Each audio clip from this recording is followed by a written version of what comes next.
Hello and welcome everyone. Today we are going to discuss the poem The Lake Isle of Innisfree, written by William Butler Yeats. Isle का मतलब होता है island. The Lake Isle of Innisfree. Innisfree is a place. Isle means island. Island Innisfree. वहाँ की lake. So poet William Butler Yeats is the poet of this poem, and he wrote this poem in 1888. The Lake Isle of Innisfree is written by William Butler Yeats in 1888. This well-known poem explores the poet's longing for the peace and tranquility of Innisfree, a place where he spent a lot of time as a boy. This poem is a lyric.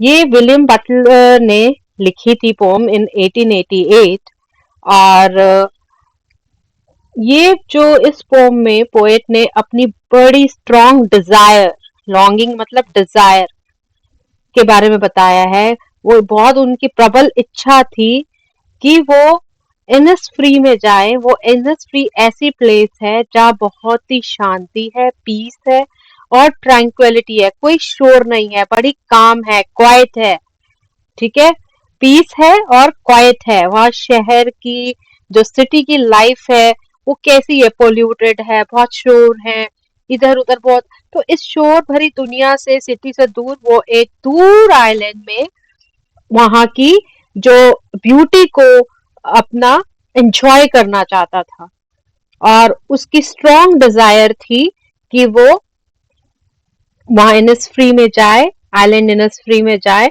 जहां पर वो पहले गया था जब वो छोटा छोटा था, बॉय था, when he was a boy. This poem is a lyric. ये लिरिक है। लिरिक मीन अ सॉन्ग, एक सॉन्ग की तरह लिखी गई है, एक म्यूजिकल नोट है और इसकी राइम स्कीम भी है। Explanation.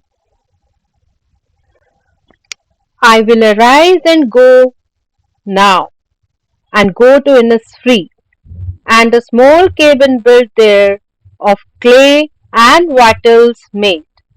9 bean rows will I have there, a hive for the honey bee, and live alone in the bee loud glade. I will arise and go now. मैं उठूंगा और अभी जाऊंगा।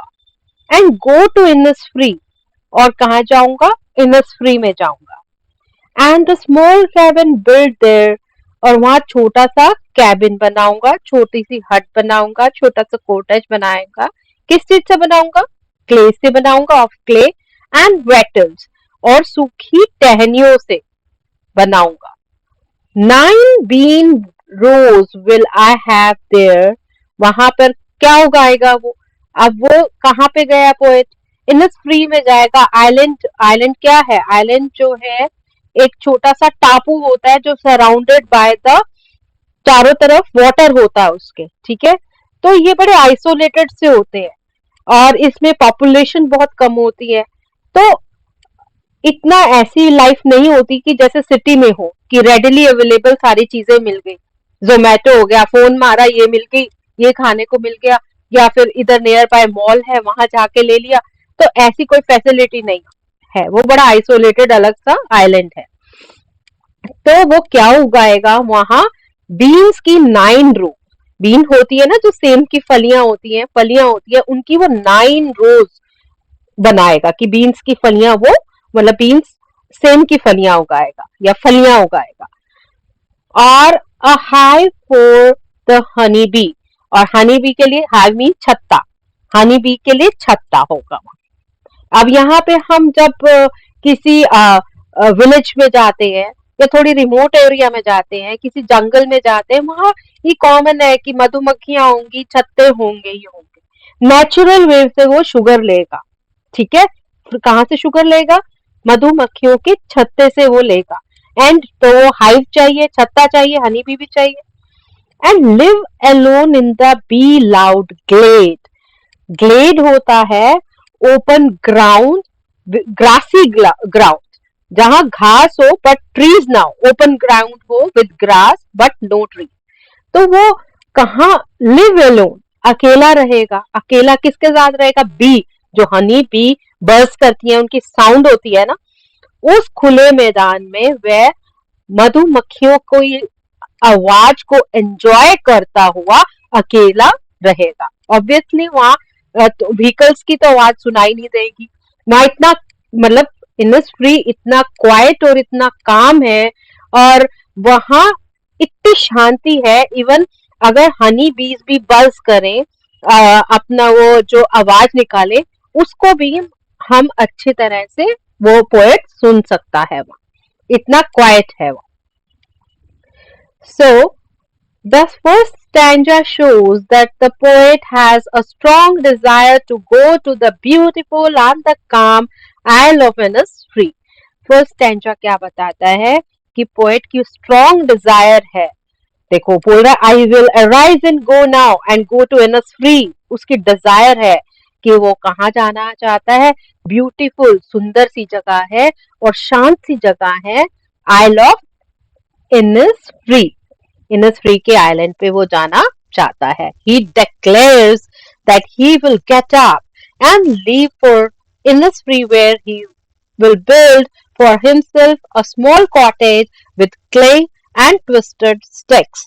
अब वो क्या कहता है? He declares means he says, वो बोलता है कि वो जल्दी वो उठेगा और इनिस्फ्री के लिए निकल पड़ेगा। और वहां क्या बनाएगा? वो एक स्मॉल कॉटेज अपने लिए क्या बनाएगा? एक स्मॉल कॉटेज बनाएगा क्ले से और ट्विस्टेड स्टिक से, और वहां की टहनियां जो होती है पेड़ों की टहनियों से और क्ले को मिलाकर एक अपने लिए कॉटेज बनाएगा। And a small cabin built there of clay and wattles made. Okay, he would like to be self sufficient. मैंने अभी बताया वो सेल्फ सफिशिएंट बनना चाहता है, क्योंकि वहां पर इजीली अवेलेबल मार्केट नहीं है कि तुम इजीली कहीं जाओ तुम्हें कुछ मिल जाए। वो बड़ी आइसोलेटेड सी जगह है, शांत सी है, शहर से काफी दूर है। The poet plans to cultivate a small piece of land where he would grow 9 rows of beans and have honey from his own beehive. देखो वो क्या कल्टीवेट, क्या उगाना चाहता है? नो कतारे, नो लाइने बीन्स की, बीन्स को उगाना चाहता है और हनी लेना चाहता है अपने ही बी हाइव से, मधुमक्खी के छत्ते से हनी लेना चाहता है। He wants to lead a solitary life. वो अकेली जिंदगी जीना चाहता है। किसके साथ? With bees buzzing loudly, जहां मधुमक्खियां शोर कर रही हैं या गा रही हैं।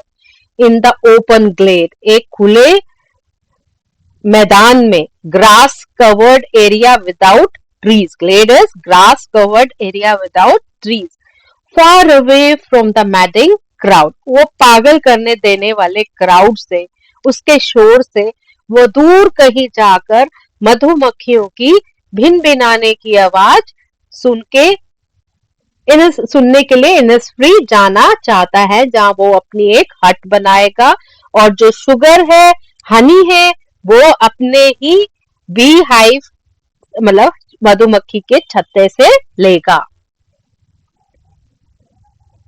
Now second stanza is, and I shall have some peace there, for peace comes dropping slow, dropping from the veils of the morning to where the cricket sings, their midnights all a glimmer and noon a purple glow, and evenings full of the linnet's wings.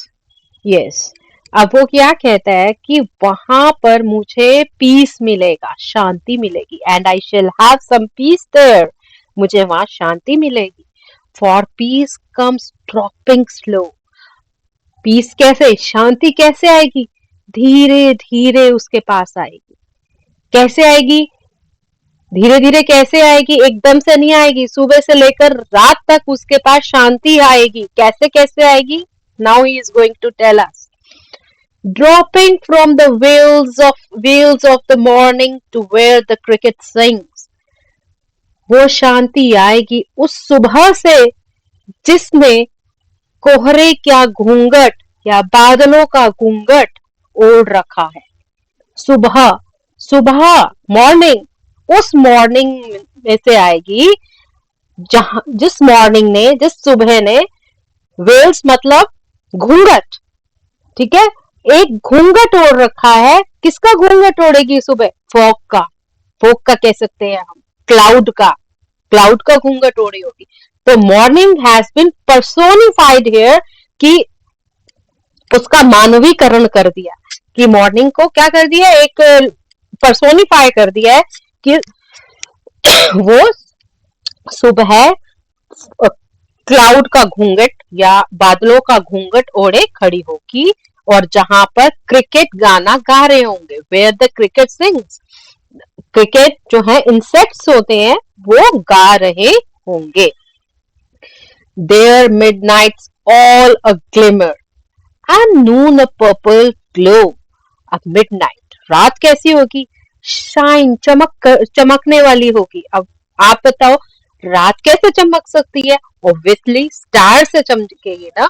तो midnight होएगी, sky will be full of stars, वहां तारे चमक रहे होंगे, बड़ी shining होगी रात में।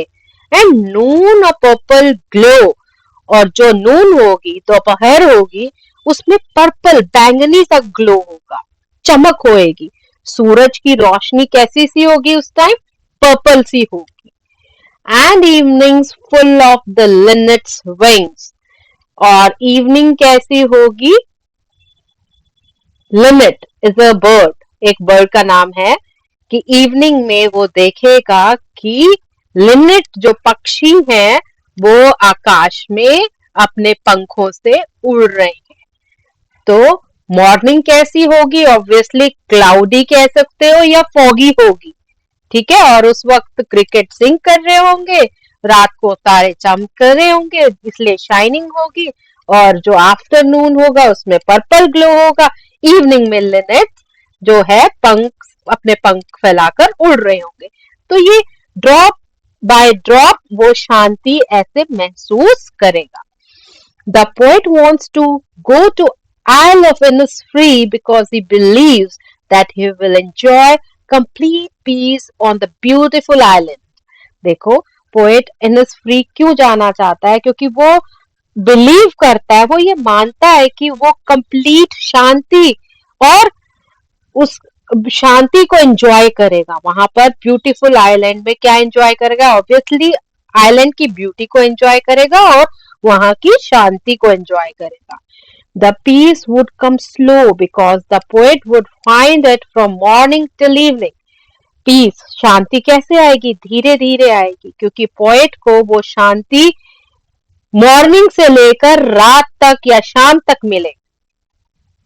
The morning on the island is fascinating as there is a thin cover of mist at that time, which is like a woman with her face covered with thin veil. देखो, अब morning बहुत होएगी, कैसे होएगी? जैसे ही वो सुबह उठेगा तो उसको मॉर्निंग कैसे मिलेगी? बड़ी इंटरेस्टिंग, बड़ी अट्रैक्टिव होएगी। कैसे? क्योंकि उसने थिन कवर ऑफ मिस्ट, एक मिस्ट की या क्लाउड की, फोग की, धुंध की ओढ़नी को ओढ़ रखा होगा। जैसे कि एक वुमेन, एक औरत अपने फेस को ढकती है, किससे? घूंघट से ढकती है। वैसे ही उस सुबह ने अपने आप को क्लाउड रूपी या मिस्ट रूपी या धुंध धूप रूपी घूंघट से ढका होगा, जिसका मतलब है कि मिस्टी मॉर्निंग होगी या क्लाउडी मॉर्निंग होगी या फॉगी मॉर्निंग होगी, क्लियर स्काई नहीं होगा बिल्कुल। The poet presents the midnight as beautiful and shining because of so many stars. अब पोएट है मिडनाइट को बहुत ही ब्यूटीफुल और बहुत ही चमकीली कह रहा है, क्योंकि चमकीली कैसी होगी? क्योंकि तारे चमक रहे होंगे। रात को। The Noon time has a bright purple glowing light, और जो दोपहर में होगी वो सूर्य की रोशनी कैसी होगी, पर्पल होगी। The evening on the island is made beautiful by fluttering wings of linnet, और देखो इवनिंग जो है आइलैंड की कैसी ब्यूटीफुल बन जाएगी कि लिनेट्स जो है, बर्ड्स जो है, लिनेट नाम है, वो अपने परों को फड़फड़ा के उड़ रहे होंगे, तो इवनिंग में भी वो एक नेचुरल ब्यूटी को एंजॉय करेगा। I will arise and go now, for always night and day I hear the lake water lapping with low sounds by the shore, while I stand on the roadway or on the pavement's green, I hear it in the deep heart's core. अब कहता है poet, मैं उठूंगा और अभी जाऊंगा, मैं उठूंगा और अभी जाऊंगा, स्ट्रेस दे रहा वो। क्यों जाएगा? कोमांड फॉर मीन्स बिकॉज, वो इसलिए जाएगा क्योंकि वो अभी भी सुनता है जब वो रोड पे या ग्रे पेवमेंट पे सिटी में होता है, अपने सिटी की किसी रोड पे चल रहा होता है या किसी पेवमेंट पे जा रहा होता है, खड़ा होता है, तो उसके कानों में अभी भी वहां की जो लेक है, उस लेक में जो वाटर है, वो जब शोर मतलब किनारे से टकराता है तो वो एक साउंड प्रोड्यूस करता है, एक म्यूजिकल साउंड प्रोड्यूस करता है, और वो साउंड उस लेक के पानी का किनारे से टकराने पर जो मधुर आवाज उठती है, जो एक म्यूजिकल नोट उठता है, वो जो पोएट हैं विलियम येट्स, उनके हार्ट में अभी भी गहराई में है, वो अभी भी उसे सुन सकते हैं। ठीक है, वो म्यूजिक जो कैसे प्रोड्यूस होता है, लेक के वाटर से लैपिंग, जब वो टकराती है बाय द शोर, किनारे से जो एक साउंड प्रोड्यूस होती है, जो एक म्यूजिक होता है, वो अभी भी वो सुनता है, और उस म्यूजिक ने पोएट के हार्ट में बहुत ही डीपली टच कर रखा है, या बहुत ही गहराई में अभी भी है, जिसे वो सुन सकते हैं, जो कभी उन्होंने बचपन में सुना था जब वो वहां गए थे। तो वो जो ब्यूटी है, वो जो कामनेस है, वो नेचर जो बहुत अट्रैक्ट कर रहा है पोएट को, वो अभी भी उनके जहन में है, अभी भी उनके दिमाग में है, और वो वहां उस पीस को एंजॉय करने के लिए, उस ट्रैंक्विलिटी कामनेस को एंजॉय करने के लिए है, एक पोल्यूटेड फ्री एनवायरनमेंट को एंजॉय करने के लिए he wants to go there.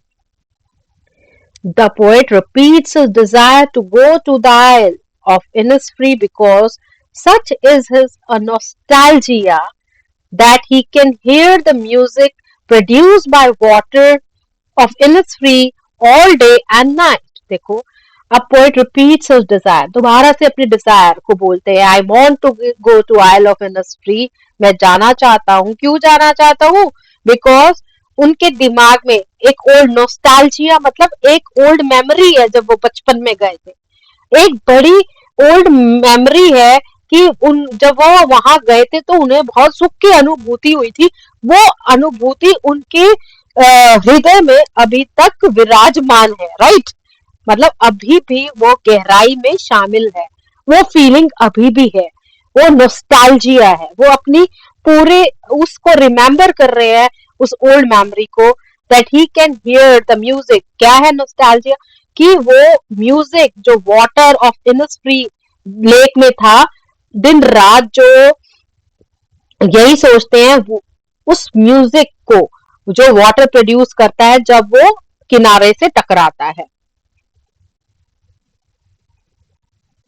When the poet stands on the cemented roads and cold hard pavement in the midst of the traffic, he hears the sounds of waves lapping.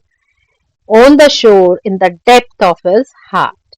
देखो, जब भी वो road पे खड़े होते हैं poet, जो बहुत ही ठंडी है, या फिर हार्ड पेवमेंट पे खड़े होते हैं, जब ट्रैफिक जा रहा हो, इधर हो शोर और पॉल्यूशन हो, पर जब वो तब भी खड़े होते हैं, इतनी पोल्यूटेड जगह पे खड़े होते हैं, तो उनको किस चीज की याद आती है?